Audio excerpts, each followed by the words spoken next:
नमस्कार मंडळी, मी राजनी सोनावणे. तर आज आपण बोलणार आहोत एका अशा घड्याळाबद्दल की ज्याला घड्याळ म्हटलं तर त्याचा अपमान होईल.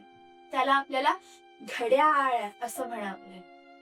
हो, कारण हे घड्याळ आहे जगातलं सर्वात मोठं घड्याळ, अब्राज अल बैत टॉवरचं. हा थेट आकाशाला पोहोचलेला टॉवर आहे सौदी अरेबिया मधल्या मक्का या ठिकाणी. आणि तुम्हाला माहितीये हा बांधायचा खर्च आलाय तब्बल 15 अब्ज डॉलर्स, म्हणजे भारतीय रुपयांमध्ये असेल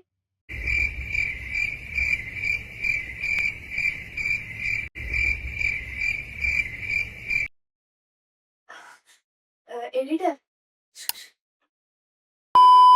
तुम्हाला माहितीये मी ह्या पैशाचं किती काय काय केलं असतं.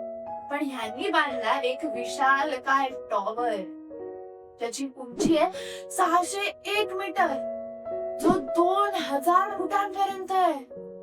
हा टॉवर जगातल्या सर्वात उंच टॉवर पैकी एक आहे. आणि जर तुम्ही खाली ग्रेट मशिदीत उभं राहून वरती पाहिलं ना, तर ते घड्याळ आकाशात तरंगतंय की काय असंच तुम्हाला वाटेल. हो, या घड्याळाचा सर्वात मोठं घड्याळ म्हणून Guinness world book of record मध्ये सुद्धा नाव आहे. डायरेक्ट 43 मीटर व्यास आहे याचा. मला तर वाटतं की हे लाईट्स वगैरे बदलायला आणि तेल लावायला त्यांना हेलिकॉप्टर मागवावं लागत असेल. हे घड्याळ आहे की नाही 24 तास सुद्धा काम करतं, कारण ह्याच्यावर 20 लाखांपेक्षा जास्त LED लाईट्स आहेत. आणि मक्क्यापासून 25 किलोमीटर लांब पर्यंत तुम्हाला हे घड्याळ अगदी परफेक्ट दिसू शकतं. इतकंच नाही तर काही खास ओकेजनच्या वेळेला हिरवे आणि पांढऱ्या रंगाचे लाईट सुद्धा यातून येतात. पांढऱ्या रंगाचे मोठे पट्टे आकाशात सगळीकडे झळकतात.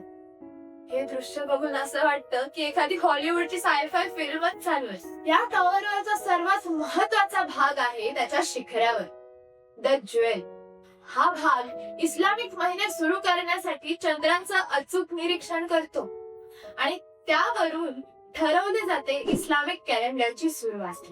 या एवढ्या मोठ्या घड्याळाला एक छोटस ॲटॉमिक क्लॉक कंट्रोल करतं, जे जगातल्या सर्वात अचूक वेळेपैकी एक मानलं जातं. मंडळी, ह्या टॉवरने ना कळस गाठणं देखील सोडलं नाहीये बरं का. ह्याच्या कळसावर एक 35 टन वजनाचा सोन्याचा चंद्र आहे. पण हाच फक्त देखावा नाहीये, तर ह्याच्यामध्ये मजले देखील आहेत. एका बाजूला नमाजखाना आणि दुसऱ्या बाजूला राहण्याची सोय, म्हणजे थेट आकाशाला टेकून राहिल्याचा एक्सपिरियन्स. वा. तर मंडळी, हे होतं अब्राज अल बैतचं अजब घड्याळ, जे जगाला सगळ्याच दृष्टीने आश्चर्याचे धक्के देत असतं. तर अशीच नवनवीन माहिती ऐकण्यासाठी आमच्या ह्या चॅनलला लाईक करा, शेअर करा आणि सबस्क्राईब करा.